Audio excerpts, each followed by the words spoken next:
It's the 4th of December, day 4 on our Advent calendar blind tasting journey. Hope everyone had a really sweet Friday. I tasted a whole bunch of Christmas beers. That was a good experience. Feeling a little bit today, but not as bad as last year. Let's get into it. I've heard some people say that they have trouble getting into the beers in this calendar, but I've found the old violence trick does the job. So if you just like sort of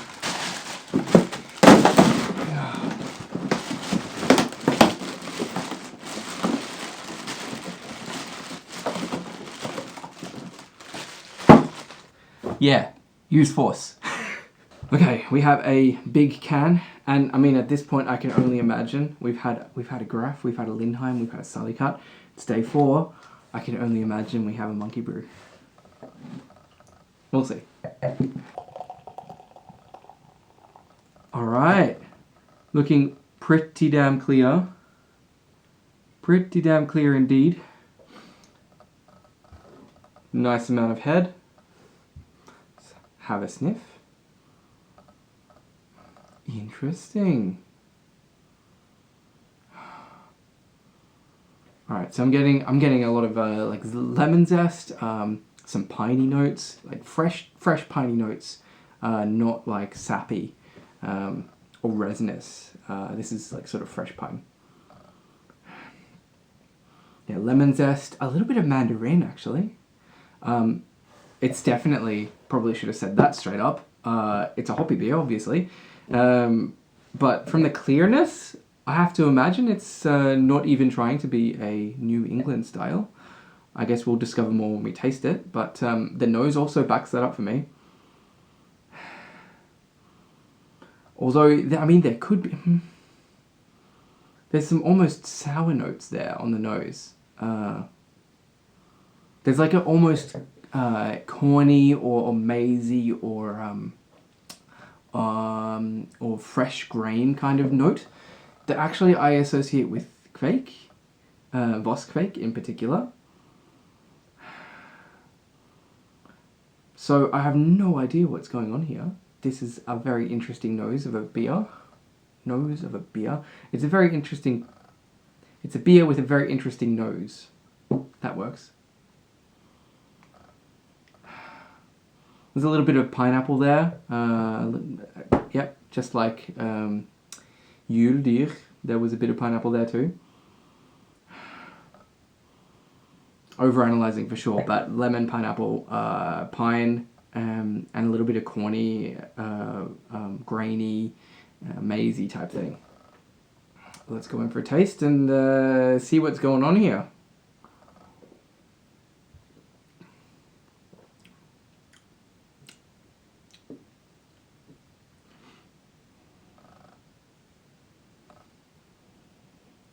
I did say definitely a hoppy beer.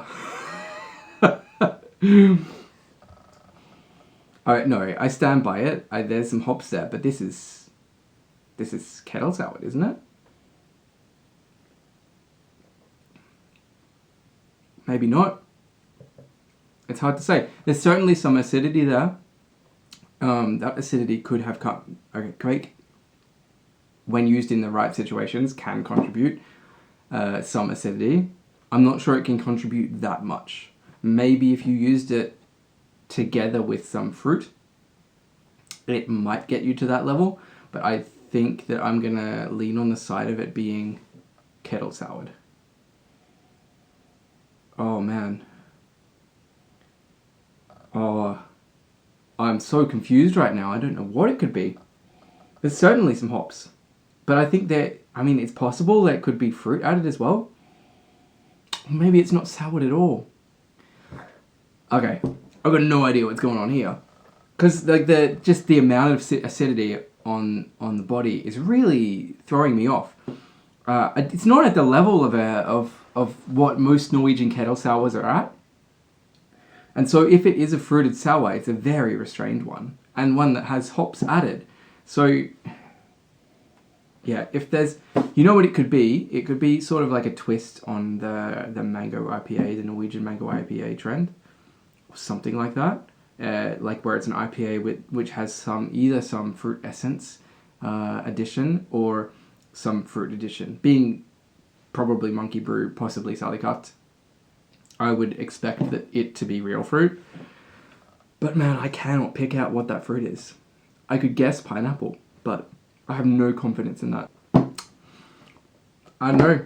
Let's say it's a Hansa Mango IPA style fruited IPA with a restrained addition of pineapple. Who the heck knows? I have no confidence about anything here except that I can smell hops on the nose.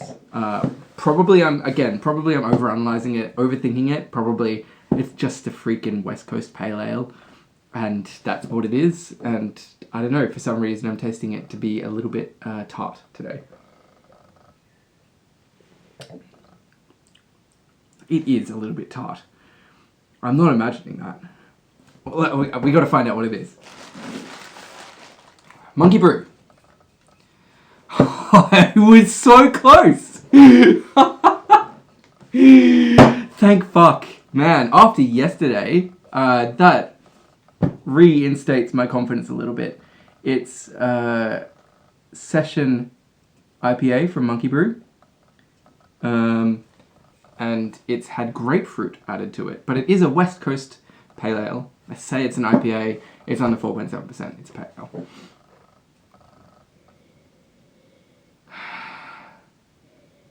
And the grapefruit, it is a little bit anonymous, but it is super supportive. I think it reinforces those, like, the notes I was getting were really enjoyable, just on the nose. But the time where it really it presents itself in a way which is non-classical is in the body, where it makes the beer a little bit sour. And that's a little bit odd. That it sort of takes a right turn into a bit weird country there. Not bad, very refreshing, but certainly after smelling that, it's not exactly the flavor that you're expecting to get. Which is why, like, I drank it and I was like, what is this?